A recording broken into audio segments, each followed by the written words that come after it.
नमस्कार साथियों, मैं रोहित प्रजापति स्वागत करता हूं आप सभी का आज की क्लास में। और एक बार जल्दी से सभी साथी कमेंट करके बताएंगे आप सभी कैसे हैं।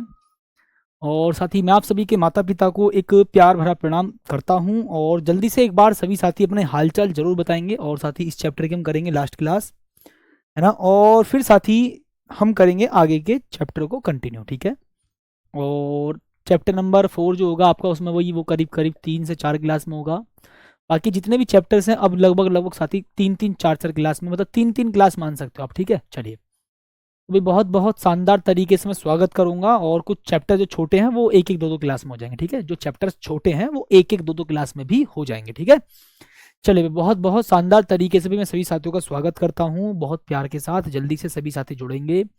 सोमवीर, कीर्ति शर्मा, खुशी राय, पूजा भारती, बबीता और नरेश, संजीव कुमार, अमित कुमार और अभिनंदन, दीपांशु, रिया पटेल, सभी साथियों का मैं स्वागत करता हूँ भाई दिल से। और अब बस अपने हालचाल जरूर बताना सभी साथी। और भाई मैं करता हूँ, देखो आज इस चैप्टर की लास्ट क्लास होगी, इलेक्ट्रिक सेल क्या है। सभी साथी पहले मेरी बात को ध्यान से सुनिएगा जी। इलेक्ट्रिक सेल क्या होता है साथी, देखो ये एक डिवाइस है जो कि केमिकल एनर्जी को इलेक्ट्रिकल एनर्जी में कन्वर्ट करती है ना। जैसे कि आपने देखा होगा बैटरी में भाई केमिकल एनर्जी स्टोर रहती है, फिर वो जरूरत के हिसाब से उसको इलेक्ट्रिकल एनर्जी में कन्वर्ट करके हमारे घर में परिपथों को या जो बल्ब वगैरह होते हैं उनको जलाता है। पहले मेरी बात को सभी साथी ध्यान से समझिएगा। वैद्युत सेल जो होता है सर, वो एक ऐसी डिवाइस होती है जो कि इलेक्ट्रिकल, उसको केमिकल एनर्जी को इलेक्ट्रिकल एनर्जी में कन्वर्ट करता है। जैसे कि आप सेल लेकर के आओ मार्केट से, है ना। और साथ ही जो आप सेल लेकर के आते हो आप उसको टॉर्च में डाल देते हो, तो उस सेल के अंदर केमिकल एनर्जी स्टोर रहती है। उसको आप बैटरी के अंदर डालते हो, जैसे बैटरी होती है ना जो जिसे ऐसे ऑन ऑफ करते हैं, इस प्रकार से ऑन ऑफ करते हैं, ठीक साथी। हाँ, तो आप उस बैटरी को जला सकते हो, है ना। तो वहां पर क्या काम करता है, इलेक्ट्रिकल जो सेल है वो जरूरत के हिसाब से केमिकल एनर्जी को इलेक्ट्रिकल एनर्जी में कन्वर्ट करता है ना। तो मेरी बात को सभी साथी इस बात को बड़े प्यार के साथ ध्यान से समझिएगा कि वैद्युत सेल एक, देखो ये जो डेफिनेशन है ना पॉइंट टू पॉइंट में पढ़ाऊंगा, थोड़ा जल्दी जल्दी समझा दूंगा, बट आप जरूर समझो इसको एक बार, ठीक है, ध्यान से। कि जो इलेक्ट्रिकल सेल है ना, इलेक्ट्रिकल सेल जो होता है, इलेक्ट्रिक सेल, वो एक डिवाइस होती है जो कि केमिकल एनर्जी को इलेक्ट्रिकल एनर्जी में कन्वर्ट करती है। आप एक मार्केट से सेल लेकर के आना, और जो टॉर्च होती थी ना पहले, जब मान लो लाइट चली जाती थी और घरों में इन्वर्टर वगैरह नहीं होते थे, आज भी गाँवों में ऐसा होता है भी, अगर मान लो हम रात को घर से बाहर निकलते हैं तो ऐसे टॉर्च जला करके देखते हैं, टॉर्च जला करके जाते हैं। आपने देखा होगा सीआईडी में कि दया देखिए अंदर क्या है, तो वो ऐसे टॉर्च जला करके देखता है रात को अंधेरे में। आज भी भाई फोर्सेस में चीजें मतलब यूज में आती हैं, टॉर्च वगैरह देखा होगा आपने, ठीक है। उसके अंदर मोटे वाले सेल डलते हैं, बड़े वाले सेल आपने देखे होंगे, बड़े वाले सेल डलते हैं, हाँ सर। तो फाइनली मैं बोलूंगा जी, इलेक्ट्रिकल सेल, इलेक्ट्रिक जो सेल होता है ना, इलेक्ट्रिकल जो सेल है वो, उसके अंदर केमिकल एनर्जी स्टोर होती है। और केमिकल एनर्जी को वो फिर जरूरत के हिसाब से, किसके हिसाब से, जरूरत के हिसाब से इलेक्ट्रिकल एनर्जी में कन्वर्ट करता है ना। केमिकल एनर्जी को फिर वो जरूरत के हिसाब से इलेक्ट्रिकल एनर्जी में कन्वर्ट करता है। तो भाई यहाँ पर यही बात मैं बोल रहा हूं कि भाई वैद्युत सेल एक ऐसी डिवाइस होती है जो रासायनिक ऊर्जा को वैद्युत ऊर्जा में परिवर्तित करके, है ना, वैद्युत परिपथ के सिरों पर विभवांतर को स्थिर बनाए रख करके उसमें वैद्युत धारा को निरंतर प्रवाहित करती रहती है ना, प्रवाह को निरंतर बनाए रखती है। तो देखिएगा जी, एन, मेरी बात को सभी साथी बड़े प्यार के साथ समझिएगा। An electrical cell is a device that converts chemical energy into electrical energy and maintains a constant potential difference at the ends of an electrical circuit, thus maintaining a continuous flow of electric current in it, है ना। बहुत शानदार साथी जी। Okay, done है, धन्यवाद साथी जी। Okay भैया, बहुत शानदार हो साथी जी। अब एक बात ध्यान से समझिएगा जी, बिल्कुल पॉइंट टू पॉइंट भाई आप यहां पर समझो इस बात को। सर रासायनिक ऊर्जा को किस में कन्वर्ट करता है, सर ये वैद्युत ऊर्जा में कन्वर्ट करता है। और अभी दूसरे नंबर हमने बात करी थी कि धारा के प्रवाह को निरंतर बनाए रखता है ना, धारा के प्रवाह को निरंतर बनाए रखता है, maintains the flow of current continuously, है ना। इस प्रकार से साथी होता है जी। अब ये हमारा इलेक्ट्रिकल सेल है, इलेक्ट्रिक सेल है ये, जिसमें भाई दो छड़ होती हैं धातु की, है ना, दो धातु की छड़ होती है, उसमें हम इलेक्ट्रोलाइट में उसको डुबा देते हैं, चाहे क्षारीय विलयन हो या अम्लीय विलयन हो। क्षारीय विलयन हो सकता है या फिर ये अम्लीय विलयन भी हो सकता है, ठीक है। तो भाई इसमें हम धातु की दो छड़ों को डुबा देते हैं, जिसमें डुबाते ही क्या होता है, एक छड़ हमारी धनावेशित हो जाती है, मतलब पॉजिटिवली चार्ज हो जाती है, और एक क्षण हमारी नेगेटिवली चार्ज हो जाती है। जो पॉजिटिवली चार्ज होती है उसको एनोड बोलते हैं, जो नेगेटिवली चार्ज होती है उसको हम कैथोड बोलते हैं। तो भाई देखो यहाँ पर एनोड से कैथोड की ओर करंट फ्लो होता है, यहाँ पर बीच में बल्ब लगा दिया ताकि हम बल्ब को जलता हुआ देख सकें। जब बल्ब हमें जलता हुआ दिखाई देगा तभी तो हमें पता चलेगा कि हाँ भाई करंट फ्लो हो रहा है। जब हमें बल्ब जलता हुआ दिखाई देगा तभी तो हमें पता चलेगा कि हाँ भाई करंट फ्लो हो रहा है। हाँ सर सही बात है। तो भाई मेरी बात को, इस बात को बड़े प्यार के साथ समझिएगा कि सर यहाँ पर फील करो कि भाई यहाँ पर सर हमारा एक पात्र है, उस पात्र के अंदर हमने इलेक्ट्रोलाइट भर रखा है। क्या बोलेंगे साथी? इलेक्ट्रोलाइट भर रखा है। इसमें हमने धातु की दो छड़ को डुबा दिया। जैसे ही साथी हम इलेक्ट्रोलाइट के अंदर धातु की दो छड़ को डुबाते हैं तो एक छड़ तो हमारी पॉजिटिवली चार्ज हो जाती है, दूसरी छड़ साथी हमारी नेगेटिवली चार्ज हो जाती है। एक पर पॉजिटिव चार्ज होगा, एक पर नेगेटिव चार्ज होगा। तो वास्तविकता में साथी आखिरकार यहां पर होता क्या है जी? पॉजिटिव से नेगेटिव की ओर, पॉजिटिव से नेगेटिव की ओर करंट फ्लो हो जाता है। पता कैसे चलता है?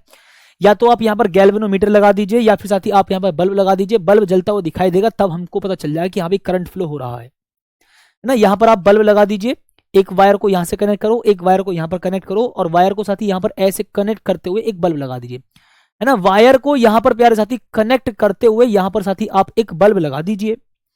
तो यहां साथी आपको एक बात पता चल जाएगी कि हाँ सर इसका मतलब जब बल्ब जल रहा है तो इसका मतलब करंट फ्लो हो रहा है। अच्छा मैं आपको एक बात बताऊं, आपने सुना होगा पॉजिटिव से नेगेटिव की ओर करंट फ्लो होता है। एक बात ध्यान रखना, इस इलेक्ट्रोलाइट के अंदर, इस इलेक्ट्रोलाइट के अंदर नेगेटिवली चार्ज प्लेट से पॉजिटिवली चार्ज प्लेट की ओर करंट फ्लो होता है ना। बाहर पॉजिटिव से नेगेटिव की ओर और अंदर नेगेटिव से पॉजिटिव की ओर, बाहर पॉजिटिव से नेगेटिव की ओर, अंदर नेगेटिव से पॉजिटिव की ओर, बाहर पॉजिटिव से नेगेटिव की ओर और अंदर नेगेटिव से पॉजिटिव की ओर, बाहर पॉजिटिव से नेगेटिव की ओर, अंदर नेगेटिव से पॉजिटिव की ओर। अच्छा एक बात बताओ, ध्यान से सुनो साथी, कि भैया अगर कोई हमारा वायर है या कोई कंडक्टर है, ध्यान से सुनिएगा सभी के सभी साथी, सर हमारा कोई वायर है या साथी कोई कंडक्टर है तो सर उसमें करंट फ्लो होती है, तो सर कंडक्टर उस धारा के मार्ग में कुछ रुकावट पैदा करता है जिसको हम रेजिस्टेंस कहते हैं। ऐसे ही साथी इलेक्ट्रोलाइट भी करंट के रास्ते में, है ना, इलेक्ट्रोलाइट भी करंट के रास्ते में भाई कुछ ये रहा, है ना, इलेक्ट्रोलाइट भी करंट के रास्ते में भैया कुछ रुकावट पैदा करता है। इलेक्ट्रोलाइट भी करंट के रास्ते में कुछ रुकावट पैदा करता है। मेरी बात को सभी के सभी साथी ध्यान से समझिएगा, इलेक्ट्रोलाइट भी करंट के रास्ते में भैया कुछ रुकावट पैदा करता है ना। करंट फ्लो हो रहा है ये, है ना, बताएंगे भाई साहब? ओके जी, बहुत शानदार साथी। इलेक्ट्रोलाइट भी भाई करंट के रास्ते में रुकावट पैदा करता है, जिसको साथी मैं बोलूंगा जी इंटरनल रेजिस्टेंस। तो ये क्या काम करेगा सर? ये वैद्युत अपघट्य है। तो भाई यहां पर सर क्या होगा जी? इलेक्ट्रोलाइट करंट के रास्ते में कुछ रुकावट पैदा करेगा जिसको हम बोलते हैं internal resistance. Internal resistance it means आंतरिक प्रतिरोध। इंटरनल रेजिस्टेंस इट मीन्स आंतरिक प्रतिरोध। इतना बोल देंगे भाई साहब, इंटरनल रेजिस्टेंस इट मीन्स आंतरिक प्रतिरोध, है ना। इंटरनल रेजिस्टेंस इट मीन्स आंतरिक प्रतिरोध। लो जी, इंटरनल रेजिस्टेंस इट मीन्स आंतरिक प्रतिरोध। ठीक, अच्छा सर बहुत शानदार। आओ तो भी देखिएगा, ये रहा, आपको मैंने यही बात बताई थी आप सभी से। इसको देखो, कलरफुल देख लो। ये इलेक्ट्रोलाइट भर रखा, देखो एक पात्र है, एक बर्तन है, उस बर्तन के अंदर आपने एक इलेक्ट्रोलाइट भर दिया। सर उस बर्तन के अंदर आपने इलेक्ट्रोलाइट भर दिया। इलेक्ट्रोलाइट का मतलब क्षारीय विलयन हो सकता है या अम्लीय विलयन हो सकता है ना। इलेक्ट्रोलाइट का मतलब साथी क्षारीय विलयन हो सकता है या अम्लीय विलयन हो सकता है। मैंने कहा ठीक, वैसे बहुत शानदार। सर जैसे ही आप इन धातु की दो छड़ों को इनके अंदर डुबाते हैं, इनको हम बोलते हैं इलेक्ट्रोड। जो धातु की छड़ है इनको हम बोलते हैं इलेक्ट्रोड।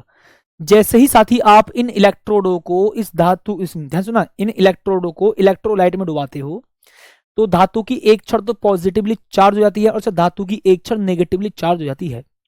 यहां पर सर वायर की हेल्प से आप एक बल्ब जोड़ देते हो और यहां पर एक स्विच लगा देते हो और सर इसको ऐसे कर देते हो, जिसको हम बोलते हैं कुंजी, है ना। बोल देंगे प्यारे साथी सर क्या हम इसको बोलेंगे जी? कुंजी, है ना। इसको साथी हम क्या बोलेंगे? कुंजी। मैंने कहा ठीक सर। अभी जैसे ही आप कुंजी को दबाते हैं, मतलब स्विच को ऑन करते हैं, तो ये बल्ब जल जाएगा। ऐसा क्या हो रहा है सर? यहाँ पर पॉजिटिव से नेगेटिव की ओर करंट फ्लो हो रहा है। पॉजिटिव से नेगेटिव की ओर करंट फ्लो हो रहा है। इलेक्ट्रोलाइट भी करंट के रास्ते में रुकावट पैदा करता है। इलेक्ट्रोलाइट के अंदर जो करंट फ्लो होता है वो नेगेटिव से पॉजिटिव की ओर होता है। इलेक्ट्रोलाइट के अंदर जो करंट फ्लो होता है साथी वो नेगेटिव से पॉजिटिव की ओर फ्लो होता है ना। इलेक्ट्रोलाइट के अंदर जो करंट फ्लो होता है वो नेगेटिव से पॉजिटिव की ओर होता है, जिसको हम बोलेंगे जी internal resistance. It means electrolyte भी करंट के रास्ते में कुछ रुकावट पैदा करता है, जिसको हम बोलते हैं क्या, जल्दी बताओ, इंटरनल रेजिस्टेंस। इस प्रकार से भी आप चीजों को समझ सकते हैं। ठीक है सर, डन है।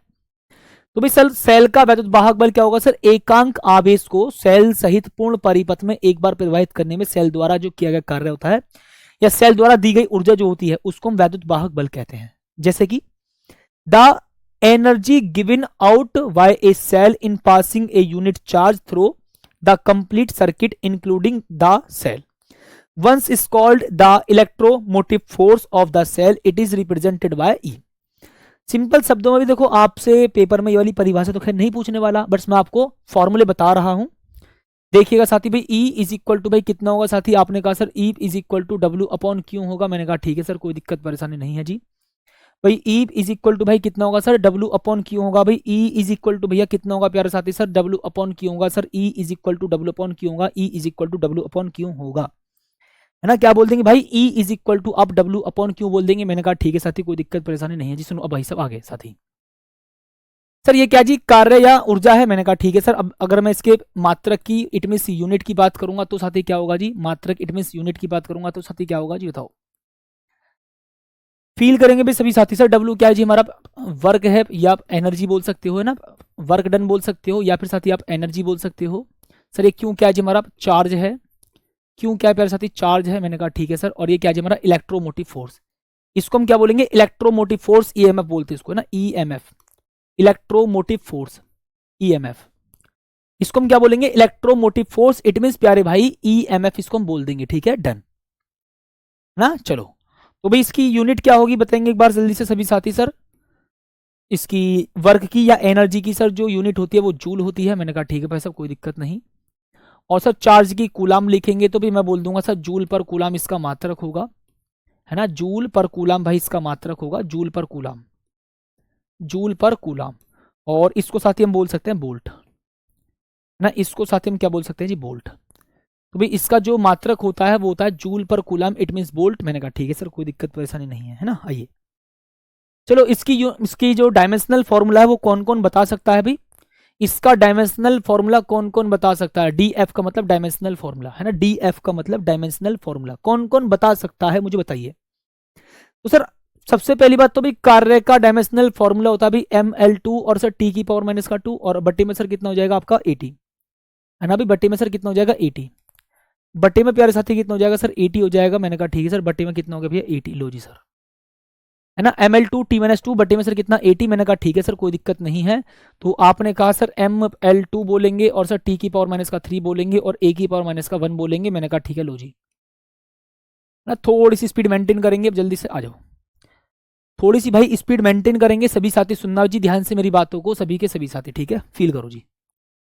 आया सभी साथियों को। सर सुनो, सेल का टर्मिनल विभवांतर क्या है सर, सुनो, एकांक आवेश को सेल के एक टर्मिनल से दूसरे टर्मिनल तक बाह्य परिपथ में केवल एक बार प्रवाहित करने में सेल द्वारा किया गया कार्य, सेल द्वारा दी गई ऊर्जा को हम सेल का टर्मिनल विभवांतर कहते हैं, वी से प्रदर्शित करते हैं। इसको भाई हम किस अक्षर से प्रदर्शित करते हैं भाई, इसको हम वी से प्रदर्शित करते हैं। जैसे कि सर सुनो, V is equal to sir कितना, W अपॉन क्यू, इसको हम बोलेंगे टर्मिनल विभवांतर, इसको हम बोलेंगे टर्मिनल विभवांतर, ठीक है, terminal potential difference of the cell, terminal potential difference of the cell. तो ध्यान रखिएगा भाई, सभी के सभी साथी कॉन्सेप्ट को समझने का प्रयास कीजिएगा।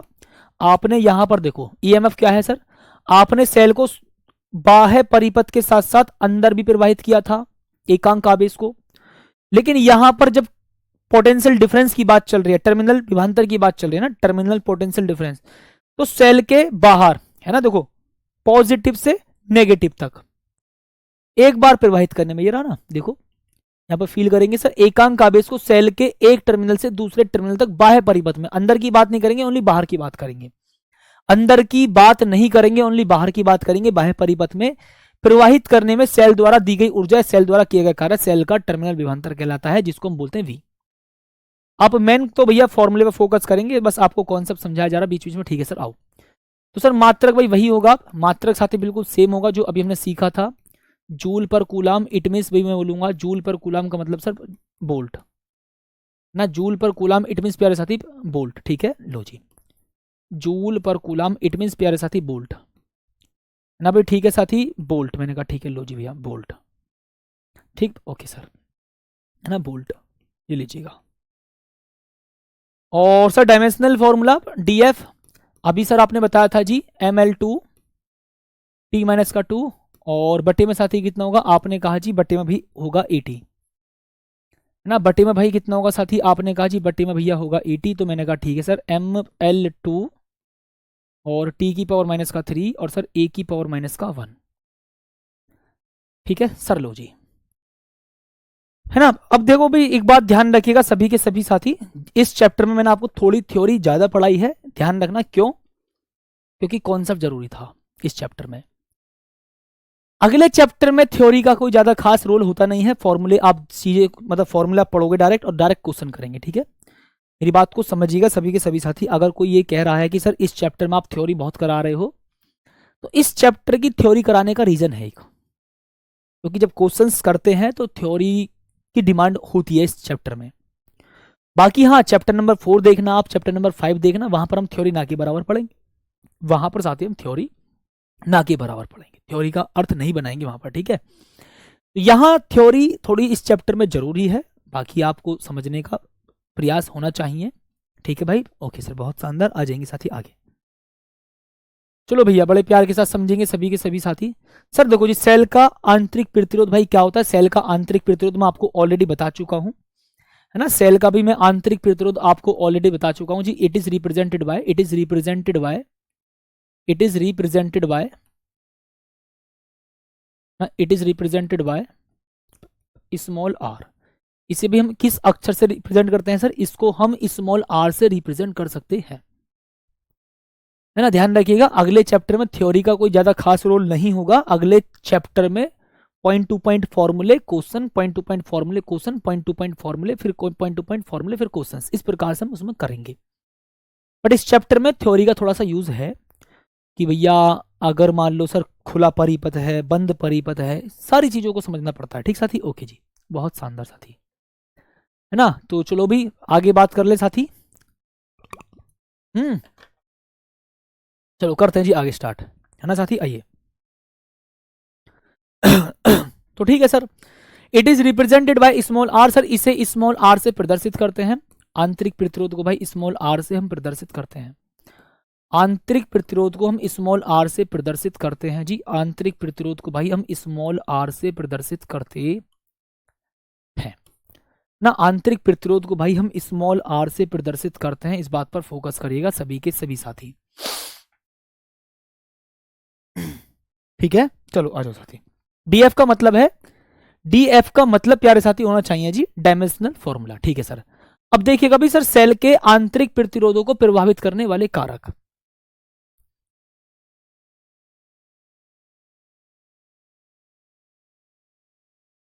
ठीक, अच्छा जी भैया बहुत शानदार, आ जाओ साथी।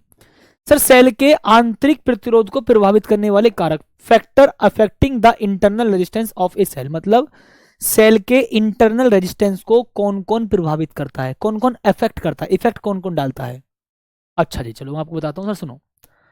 पहली बात तो सर सुनना जी, वैद्युत अपघट्य की सांद्रता बढ़ाने पर सेल का आंतरिक प्रतिरोध बढ़ता है।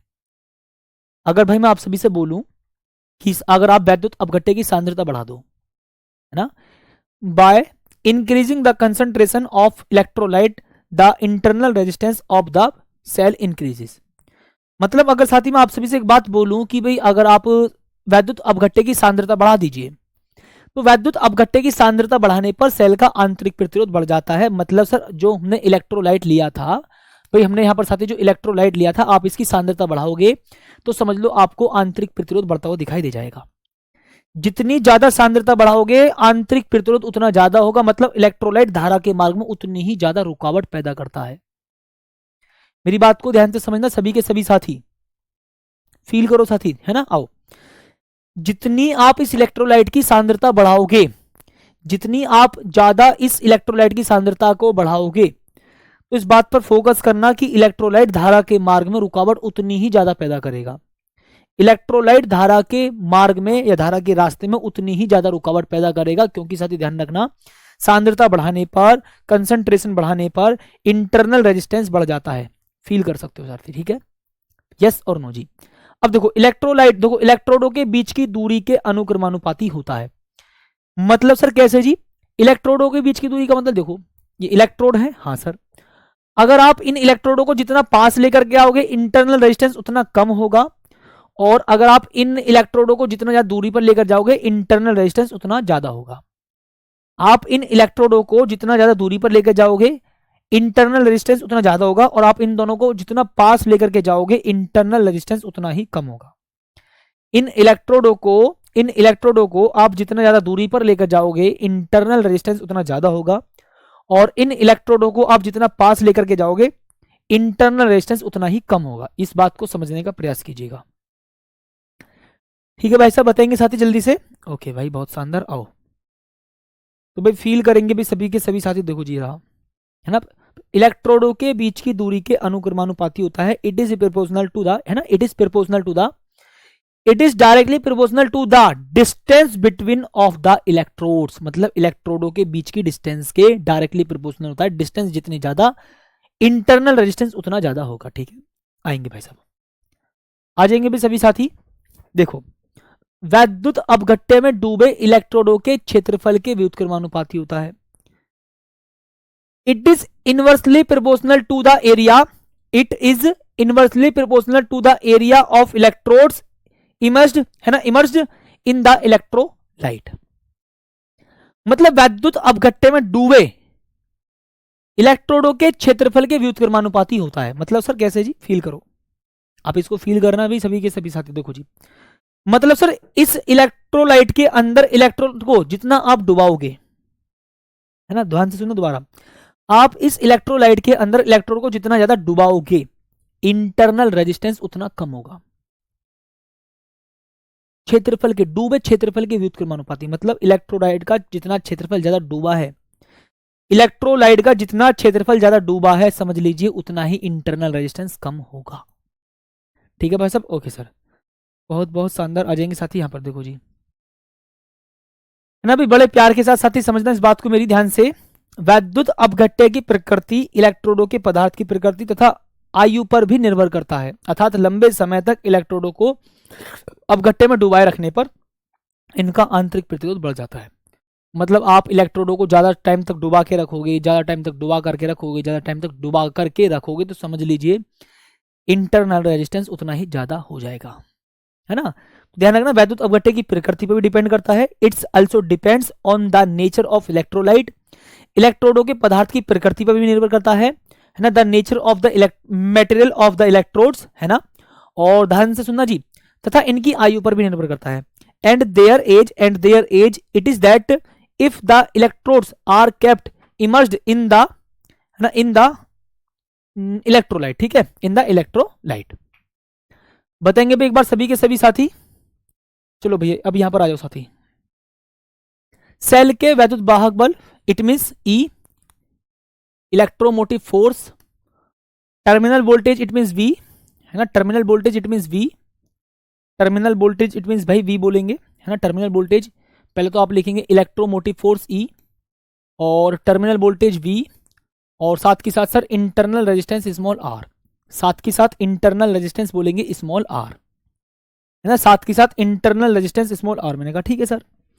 तो भाई यहां पर जो परिपथ में बहने वाली धारा होती है, इस सर्किट में बहने वाली जो धारा होगी, electromotive force and total resistance, जिसमें कि भाई हमारा एक्सटर्नल रेजिस्टेंस प्लस आंतरिक प्रतिरोध, है ना, इस सर्किट में फ्लो होने वाला कुल कितना करंट होगा सर? इस सर्किट में फ्लो होने वाला कुल करंट कितना होगा? आपने कहा sir I is equal to cell का इलेक्ट्रोमोटिव फोर्स, मतलब सेल का वैद्युत वाहक बल बटे टोटल रेजिस्टेंस। टोटल रेजिस्टेंस में तो हमारा एक्सटर्नल रेजिस्टेंस भी आएगा और सर हमारा इंटरनल रेजिस्टेंस भी इंक्लूड होगा। भाई टोटल रेजिस्टेंस में आपका एक्सटर्नल रेजिस्टेंस भी शामिल होगा और इंटरनल रेजिस्टेंस भी शामिल होगा। इंटरनल रेजिस्टेंस होता है बैटरी का, है ना, इंटरनल रेजिस्टेंस क्या होता है? इंटरनल रेजिस्टेंस बैटरी का होता है। मैंने कहा ठीक है सर, कोई दिक्कत परेशानी भैया जी नहीं है। तो आपने क्या कहा साथी? I is equal to E upon capital R plus small R. मैंने कहा ठीक है सर। तो भाई ई इज इक्वल टू आप लिखेंगे सर, मल्टीप्लाई कर दो, यहां पर लिखेंगे जी आई आर प्लस सर कितना जी, इस आई इंटू स्मॉल आर, है ना, I capital R plus I into small R, I capital R plus I into small R. मैंने कहा ठीक है सर। तो देखिएगा अभी सर, क्या प्रतिरोध आर है ना, प्रतिरोध आर, एक्सटर्नल रेजिस्टेंस आर के सिरों पर विभवांतर सेल का टर्मिनल विभवांतर कहलाता है, बी बराबर आई आर, है ना। भाई मैं बोलूंगा कैपिटल आर मतलब बोले तो प्रतिरोध, external resistance, external resistance capital R के सिरों पर electric potential, potential difference, potential difference. मैंने कहा ठीक है, सेल का टर्मिनल विभवांतर कहलाता है, वी बराबर कितना आई आर। तो मैंने कहा ठीक है सर। देखो जी आपने यहां पर क्या करा, इस आई आर की जगह आपने कितना लिख दिया वी, साथ ही इस आई आर की जगह आपने कितना लिख दिया जी वी। मैंने कहा ठीक है सर, ये आपका फॉर्मूला हो जाता है ना भाई, ये आपका फॉर्मूला हो जाता है। अगर आप चाहो तो यहां से आई का फॉर्मूला भी देखो प्राप्त कर सकते हो। मैं लिखूंगा जी I R is equal to E minus का बी बोल देंगे साथ ही, और स्मॉल आर को इधर लेके जाओ तो आप लिखेंगे सर आई बराबर कितना ई माइनस का बी अपॉन सर कितना स्मॉल आर ना, ई माइनस का B upon small R, E minus का B upon small R, E minus का B upon small R, I is equal to E minus का B upon R. ठीक है, done. तो भाई इसका हम यूज करेंगे आगे, सभी साथी ध्यान से सुनना जी, इसका भी हम आगे यूज करेंगे, है ना, इसका हम आगे भी यूज करेंगे, सभी के सभी साथी ध्यान से सुनना जी। मैंने कहा ठीक है, लो,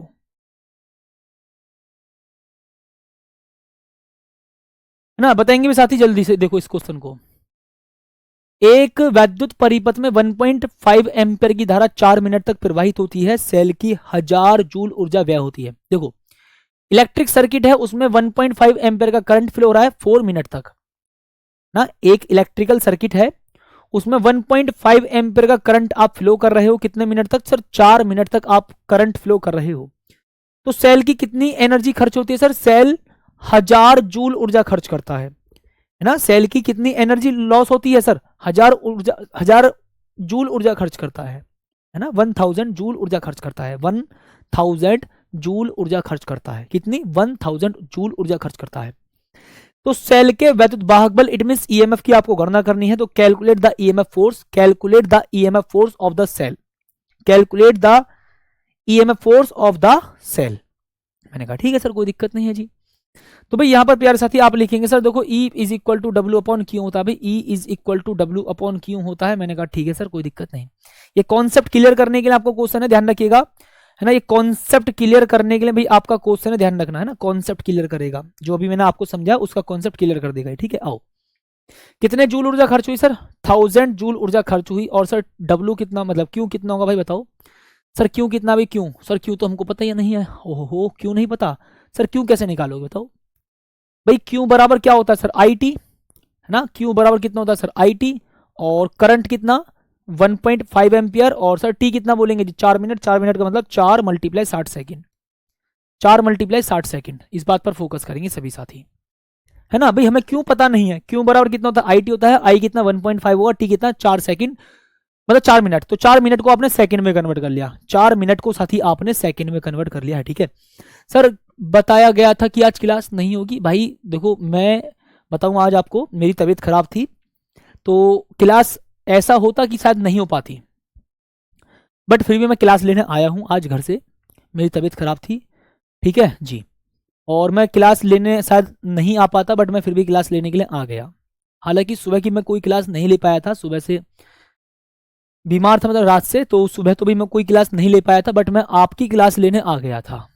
ठीक साथी, जी हाँ, बहुत शानदार। आओ साथी, तो भाई देखो यहाँ पे पॉइंट हटाओगे साथी, मैंने कहा ठीक है जी, 0 से 0 कट कर दीजिएगा। मैंने कहा ठीक है सर, कोई दिक्कत नहीं है ना।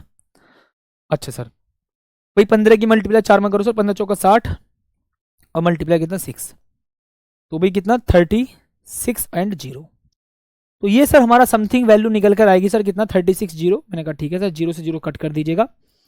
तो सर समथिंग वैल्यू कितनी आएगी सर, 36 से आप 2 टाइम्स, भाई 3 टाइम्स तो कैंसिल नहीं कर सकते, क्योंकि 3 टाइम्स कैंसिल करने पर तो वैल्यू ज्यादा हो जाएगी।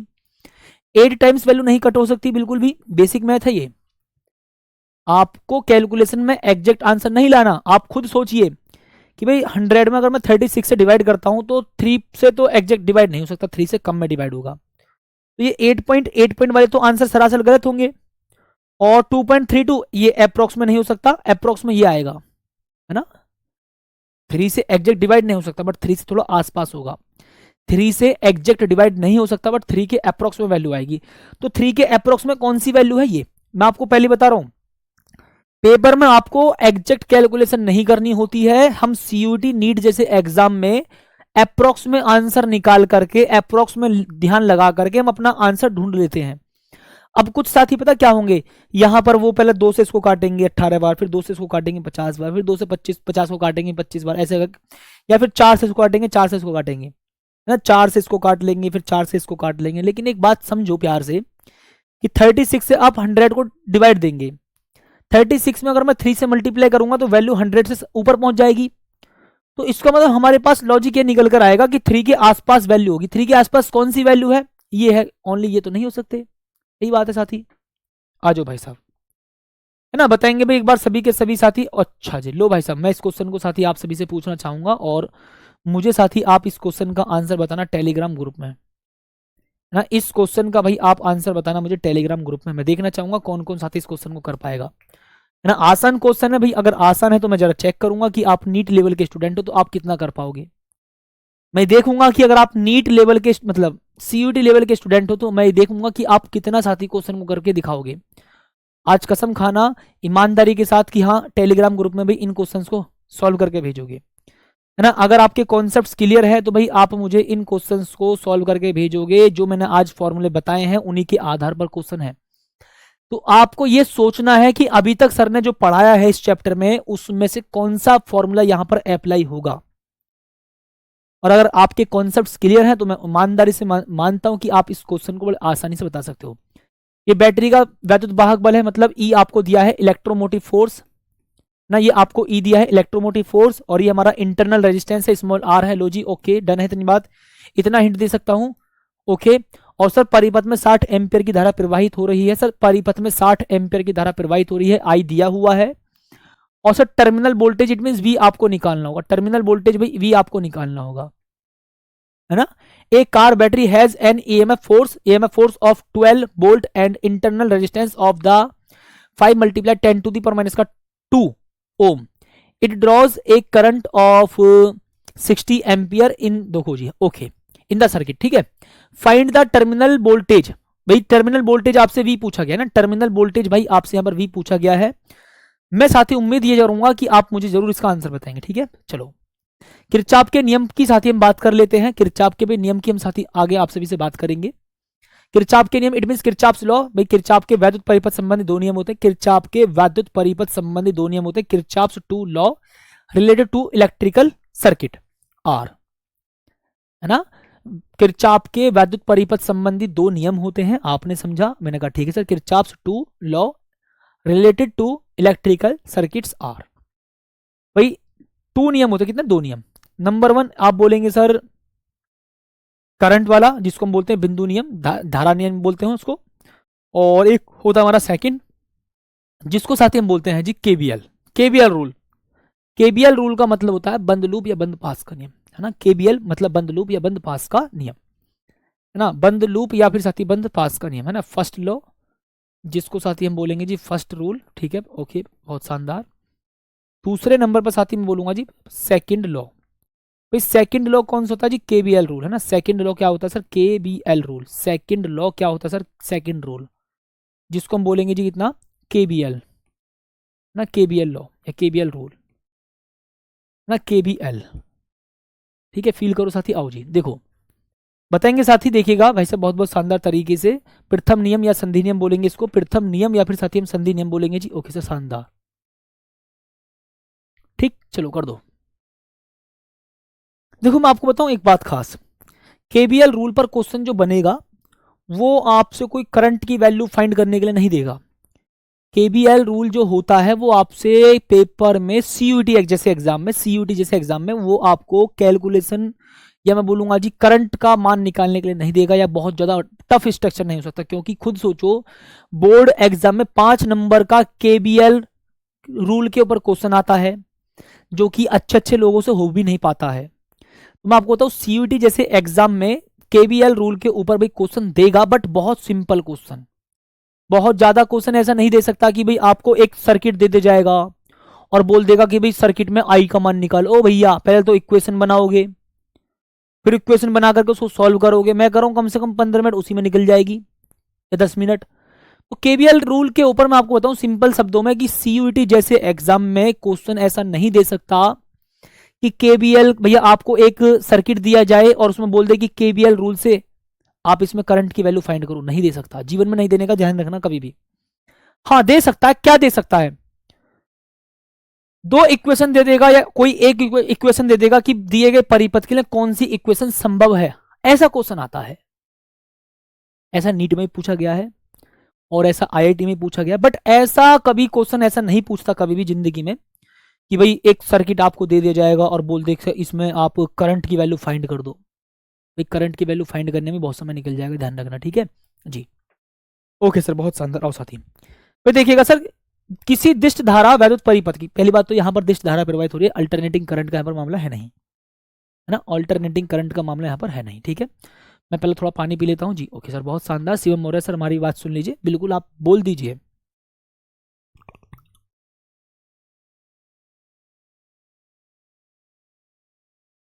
लिखिए भाई जल्दी से।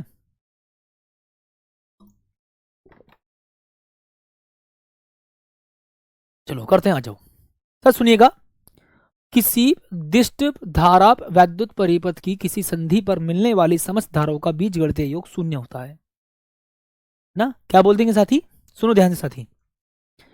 किसी दिष्ट धारा वैद्युत परिपथ की, किसी दिष्ट धारा वैद्युत परिपथ की किसी संधि पर मिलने वाली समस्त धाराओं का बीजगणितीय योग शून्य होता है, अर्थात the algebraic sum of the all currents meeting at any junction of the direct current electric circuit is zero, that is sigma I is equal to zero, है ना, that is sigma I is equal to zero, that is sigma I is equal to zero. एक second wait करना, that is sigma I is equal to zero. कितना बोल देंगे साथी, that is sigma I is equal to zero. जैसे कि मेरी बात समझो ध्यान से सर, देखो भाई हमारे पास ये ऐसे कुछ इस प्रकार से सर सर्किट आपको दिखाई दे रहा है कंप्लीट, कि किसी एक पॉइंट पर सारे के सारे भैया वायर कनेक्ट हो रहे हैं। आपने देखा भी होगा हमारे घरों में कि चलो ले चले तुम्हें तारों के शहर में, जलती है ये दुनिया हमें प्यार न करने देगी, है ना। बहुत शानदार। सुनो जी, तो भाई मेरी बात को सुनिएगा सर। यहाँ पर करंट हमारा I1 फ्लो हो रहा है और सर हमारा करंट यहाँ पर I2 फ्लो हो रहा है, ठीक है साथी। और भाई यहाँ से करंट I3 दूर जा रहा है, ठीक है, और करंट I4 दूर जा रहा है और करंट I5 भी साथी दूर जा रहा है। तो भाई किसी संधि पर मिलने वाली सभी धाराओं का जो बीजगणितीय योग है वो शून्य होता है। मतलब सर कैसे जी, अगर मैं कहने का मतलब मेरा ये है कि अगर यहां से 5 एम्पियर करंट गया और यहां से 10 एम्पियर का करंट गया, तो ये 5 और 10 कितना, 15 एम्पियर होगा। तो जो 15 एम्पियर करंट है वो ये 3 रास्तों में चला जाएगा, इस वाले वायर में, इस वाले वायर में, इस वाले वायर में, मतलब बट करके जाता है। जैसे नाली शब्द सुना, नाली, कि भाई नाली में हम पानी बहाते हैं और एक नाली में पानी जा रहा है और आगे जाकर के वो नाली 2 रास्तों में बट रही है, तो कुछ पानी नाली का इधर चला गया और पानी का कुछ नाली का कुछ पानी इधर चला गया, है ना। ऐसी साथी हमारा वायर का मामला होता है। भाई सुनो ध्यान से साथी, कि भाई कुछ करंट तो हमारा इधर चला गया और ये करंट यहां पर आया। मैंने बोला जी 5 एम्पियर सपोज करो ये है और 10 एम्पियर ये है, तो 15 एम्पियर का जो करंट है साथी वो इधर बढ़ जाएगा तीनों में, ठीक है, ये तीनों के तीनों वायर में बढ़ जाएगा। तो कहने का तात्पर्य कि यहां पर इस संधि की ओर आने वाली धाराओं का बीजगणितीय योग, है ना, संधि की ओर आने वाली धाराओं का बीजगणितीय योग और संधि से दूर जाने वाली धाराओं का बीजगणितीय योग बराबर होता है। तो फील करेंगे साथी, या मैं बोल सकता हूं जी कि भाई इस पर मिलने वाली सभी धाराओं का जो बीजगणितीय योग शून्य होता है, ठीक है। और फील करेंगे साथी। और भी देखो एक बात ध्यान से सुनिएगा, मैं आपको बता देता हूं भाई सीयूटी में भैया ये वाला जो पॉइंट है इससे क्वेश्चन आया हुआ है ना, सीयूटी में भाई इस पर क्वेश्चन आया हुआ है ऑलरेडी, PYQ इससे रिलेटेड, ठीक है। तो ध्यान रखिएगा सीयूटी में भैया जरूरी नहीं क्वेश्चन किस प्रकार के बने, आप न्यूमेरिकल पर ही फोकस करते रहो, पता चले थ्योरेटिकल क्वेश्चन बन जाए। ऐसा भी होता है कि बहुत बहुत ज्यादा न्यूमेरिकल आ जाते हैं, और मोस्टली आप इस बात पर फोकस करना कि मोस्टली न्यूमेरिकल ही ज्यादा आने वाले हैं, बट थ्योरेटिकल पॉइंट भी आते हैं। थ्योरेटिकल पॉइंट्स कैसे, देखो यहां से जैसे कि आया कि जो किरचॉफ का पहला नियम होता है जिसको हम बोलेंगे जी धारा का नियम, यहां से क्वेश्चन बना कि यह नियम आवेश के संरक्षण नियम पर आधारित है या आवेश के संरक्षण सिद्धांत पर आधारित है, इस प्रकार से। है ना जी। बताएंगे, फील करेंगे सर। यह नियम आवेश के संरक्षण पर आधारित है, तो तात्पर्य यह होगा कि this law is based on the conservation of charge, है ना, कंजर्वेशन ऑफ द चार्ज। ठीक है सर।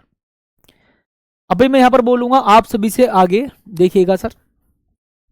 द्वितीय नियम या लूप का नियम, second law of loop law, ना, सेकंड लॉ बोल सकते हो या फिर आप इसको लूप लॉ बोल सकते हो या केबीएल रूल बोल सकते हो ना, केबीएल रूल आप इसको बोल सकते हो। ठीक है, बताएंगे साथी जी।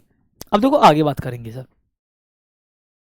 किसी वैद्युत परिपथ के बंद पास या लूप के विभिन्न खंडों में बहने वाली धारा आई, विभिन्न खंडों में बहने वाली धारा आई और उसके संगत प्रतिरोधों के गुणनफल का जो बीजगणितीय योग है, उस लूप में जितने भी सेल होंगे, उस लूप में जितने भी सेल होंगे उन सभी के ईएमएफ का बीजगणितीय योग बराबर होता है। और सर ये ऊर्जा नियम के संरक्षण पर आधारित है ना, यह ऊर्जा नियम के संरक्षण पर आधारित है। साथ ही किस पर आधारित है, ये ऊर्जा संरक्षण के नियम पर आधारित है। हम जब इसके क्वेश्चंस करेंगे तो तब मैं आपको केबीएल रूल आपको और डिटेल में समझा दूंगा, जब इसके क्वेश्चंस हम करेंगे। ठीक है, आइएगा। अब देखो भाई साहब, मैं बोलूंगा साथी, व्हीटस्टोन सेतु क्या है। सर इंग्लैंड के एक वैज्ञानिक थे, है ना, इंग्लैंड के एक वैज्ञानिक थे भाई ध्रुव शर्मा। अभी फिलहाल क्लास में मुझे सिलेबस पर टॉपिक करने दो। आप कभी तो बोल रहे हो सर बहुत मजा आ रहा है, कभी मेरी सुन लीजिए, कभी आप कुछ कभी कुछ, तो भाई क्लास में भी मैं आपको टॉपिक पर एक्सप्लेन कर रहा हूं। टॉपिक को आप समझो, उसके बाद में बातचीत करेंगे। ठीक है, हाँ जी। अभी आप मेरी तारीफ से ज्यादा आप ना चीजों पर फोकस करोगे तो बेटर रहेगा। ठीक है, अभी आप मेरी तारीफ से ज्यादा चीजों पर फोकस करोगे तो बेटर रहेगा। ठीक है, आइए आ जाओ साथी। देखिएगा, इंग्लैंड के वैज्ञानिक सर चार्ल्स व्हीटस्टोन ने 4 प्रतिरोधों को प्रयुक्त करके अज्ञात प्रतिरोध का मान ज्ञात करने के लिए एक विशेष प्रकार के परिपथ का आविष्कार किया था, जिसको साथी हम बोलेंगे व्हीटस्टोन सेतु, है ना, जिसको हम बोलते हैं व्हीटस्टोन सेतु। जैसे कि English scientist sir Charles Wheatstone invented a special type of circuit using 4 resistance, है ना, using 4 resistors to the find the value, देखो, to find the value of an unknown resistance which is called Wheatstone bridge. आखिरकार sir ये कैसा Wheatstone bridge होता है, sir ये कौन सा ब्रिज होता है, वगैरह वगैरह की सारी की बात है। देखो सुनो भाई, यहाँ पर फील करिएगा भाई सभी के सभी साथी, देखो मेरी बात को ध्यान सुनना। सर ये राजी आपका स्ट्रक्चर है सर, इसमें जितने कितने प्रतिरोध होते हैं सर, इसमें टोटल 4 प्रतिरोध होते हैं साथी।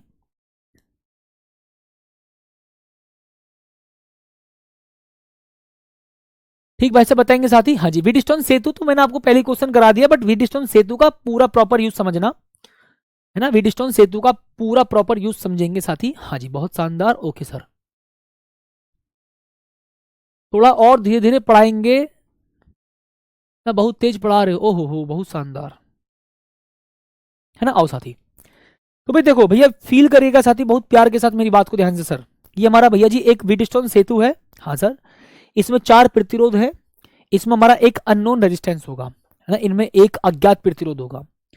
इसके एक विकर्ण में भाई एक गैल्वेनोमीटर लगा होता है और एक कुंजी लगी होती है।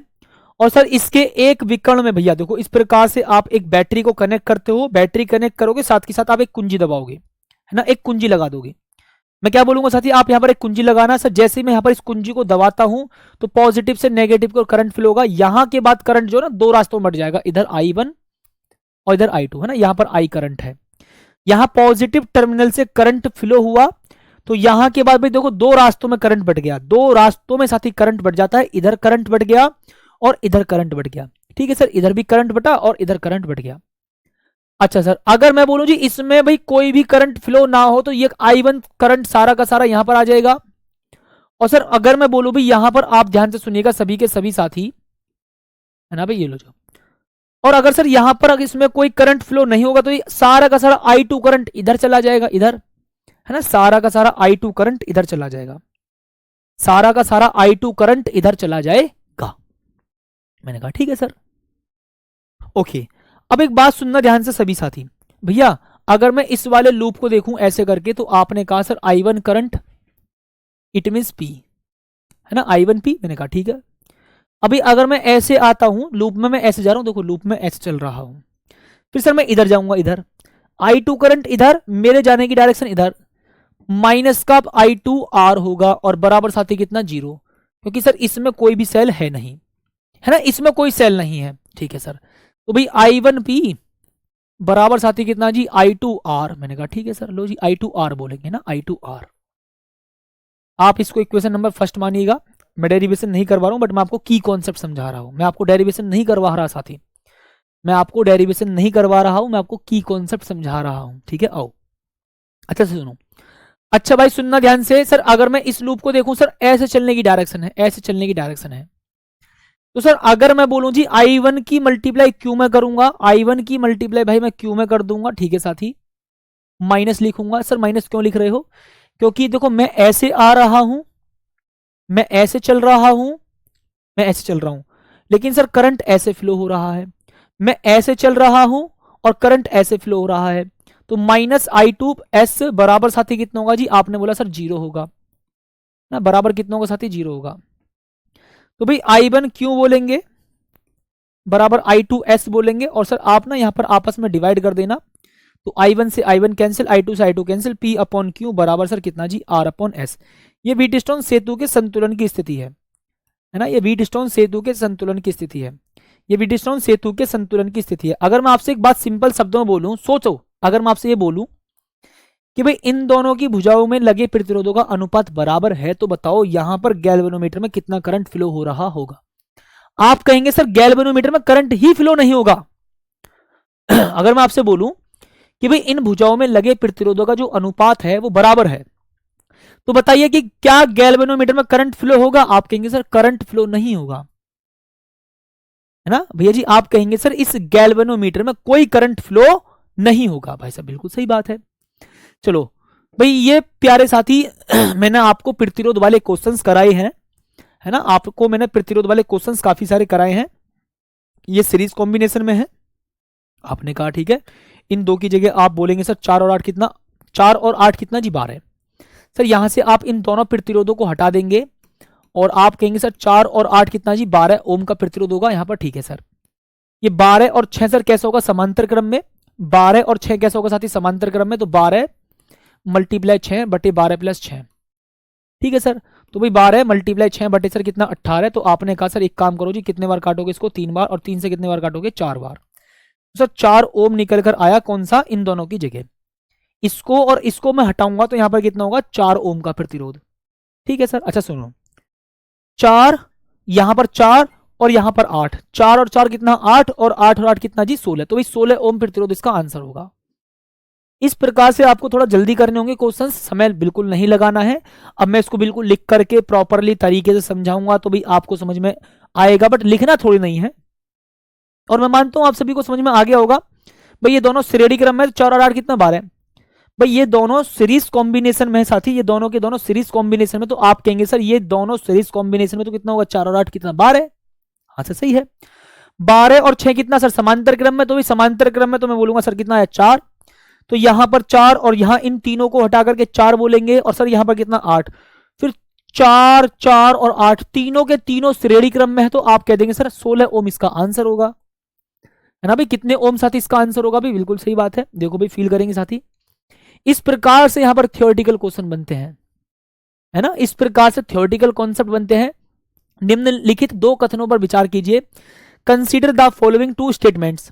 नंबर 1, किरचॉफ का संधि नियम, इट मींस फर्स्ट लॉ, आवेश संरक्षण से प्राप्त होता है। Kirchhoff's junction rule is derived from conservation of charge.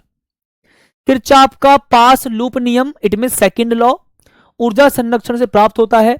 Kirchhoff's loop rule is derived from conservation of charge, है ना, कंजर्वेशन ऑफ चार्ज। तो फील करेंगे साथी, स्टेटमेंट ए और बी दोनों सही हैं, both A and B are correct. हाँ भाई दोनों ही सही है, क्योंकि दोनों सही लग रहे हैं। हाँ जी, ए एंड बी दोनों गलत हैं भाई, ऑप्शन नंबर ये गलत है।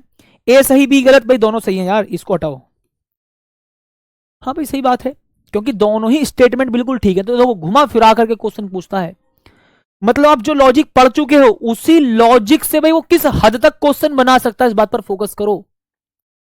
जो अभी साथी आपने पढ़ा है, आपसे उसी टॉपिक के ऊपर किस हद तक वो क्वेश्चन पूछ सकता है। ध्यान रखना, आएगा सब सिलेबस से ही, आएगा सब क्लास से ही, बट क्वेश्चंस को भैया अलग अलग वैरायटी से पूछ लेता है।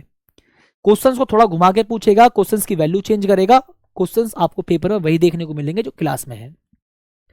ठीक भाई सब, ओके सर, बहुत शानदार। तो भाई आज की क्लास में साथी इतना ही बहुत है। और ये साथी आपका चैप्टर समाप्त हो चुका है। 3 चैप्टर साथी आपके समाप्त हो चुके हैं। कल साथी आपकी क्लास नहीं हो पाएगी क्योंकि कल हम जा रहे हैं पटना।